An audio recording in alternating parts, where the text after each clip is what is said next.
শুনশান মিরপুরের home of cricket. তবে মিরপুর শেরেবাংলা জাতীয় ক্রিকেট স্টেডিয়ামের ব্যস্ততা বাড়াতে ভারত আসছে অগাস্টে। আপনি আপনার ক্যালেন্ডারটা ঠিকঠাক দাগ কেটে রাখুন। 17, 20 আর 23 তারিখে ওয়ানডে হবে ভারতের সঙ্গে। এক্সাইটিং একটা সিরিজ।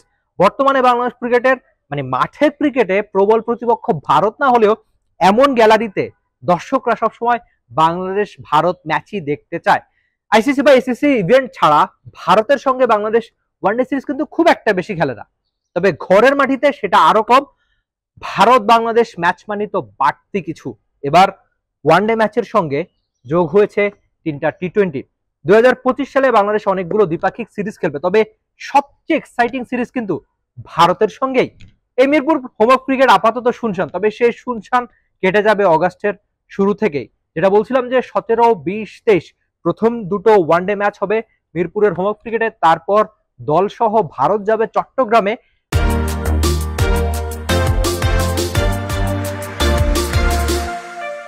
সেখানে 3 নাম্বার ওয়ানডে খেলবে, সেখানে আবার একটা প্রথম টি-20 খেলে আবার 2 টি-20-র জন্য এই মিরপুরের হোম অফ ক্রিকেটে আসবে 2 দল। আচ্ছা, আপনাকে একটা প্রশ্ন করে রাখি যে বাংলাদেশ ভারত সিরিজে কে এগিয়ে?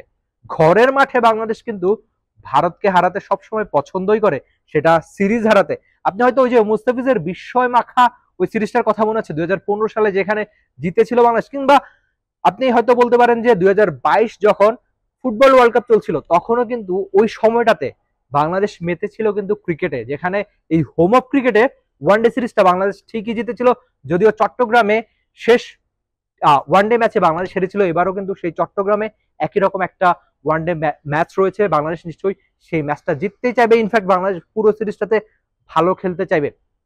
আর টি-20তে বাংলাদেশ কিন্তু ভারতের সঙ্গে একেবারেই পারে না, বিশেষ করে দিল্লিতে খুব সম্ভবত একটা ম্যাচ জিতেছিল বাংলাদেশ, তারপর সেই জয়ের খোঁজে।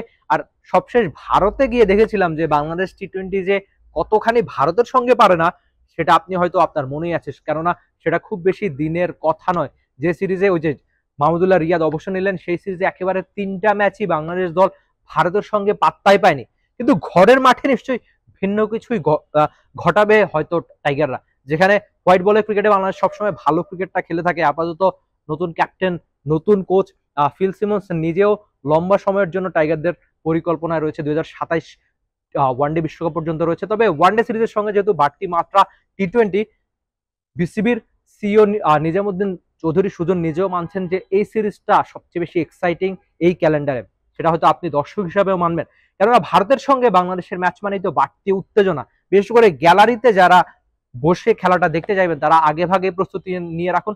পুরো অগাস্ট মাস যেখানে বাংলাদেশ ভারতের সঙ্গে ক্রিকেটে ব্যস্ত থাকবে, 3টা ওয়ানডের পর 3টে টি-20। আপনি কি প্রস্তুত বাংলাদেশ ভারতের এক্সাইটিং ম্যাচগুলো দেখতে? তবে আরেকটা ব্যাপার, হয়তো মাঠের ক্রিকেটের কথা যদি আমরা চিন্তা করি, বাংলাদেশ দল তো আপাতত একটা ভঙ্গুর সময়ের দিকে যাচ্ছে, কেননা সিনিয়র অনেক ক্রিকেটার অবসর নিয়েছেন, তাদের জায়গা পরিপূর্ণ করে আবার তরুণ ক্রিকেটারদের ঠিকঠাক বাজিয়ে দিতে হবে। তবে টি-20 সিরিজে কিন্তু বাংলাদেশ দারুণ ফর্মে রয়েছে। বিশেষ করে উইন্ডিজ সিরিজের কথা যদি আপনার মনে থাকে, যেখানে উইন্ডিজকে একেবারে ধসিয়ে দিয়েছে বাংলাদেশ, তো টি-20 সিরিজটা তো বাংলাদেশ হয়তো ভারতের সঙ্গে ভালো ক্রিকেটটা খেলবে। আর ওয়ানডে তো ঘরের মাটিতে বাংলাদেশ সবসময় ফেভারিট, নাকি? এই কথা তো আপনি মানছেন। তো ভারতের সঙ্গে নিশ্চয়ই একটা জমজমাট সিরিজ আপনি আশাই করতে পারেন। এই হোম অফ ক্রিকেটে আপাতত শুনশান নীরবতা, তবে সেই শুনশান নীরবতা কেটে যাবে একদম ভরা গ্যালারিতে দেখবে অন্তত এই হোম অফ ক্রিকেট পুরোটাই হয়তো ভারত ম্যাচে ভরে যাবে, সেই আশা আমি করছি। আপনিও নিশ্চয়ই আশা করছেন বাংলাদেশ ভারতের সঙ্গে ভালো ক্রিকেটটাই খেলবে, নাকি? Rifat Emil, T sports, Dhaka. For more updates, subscribe to our YouTube channel and click on the bell icon. Follow us on Facebook and Instagram. Download T-Sports app to enjoy exciting games and highlights. Visit tsports.com.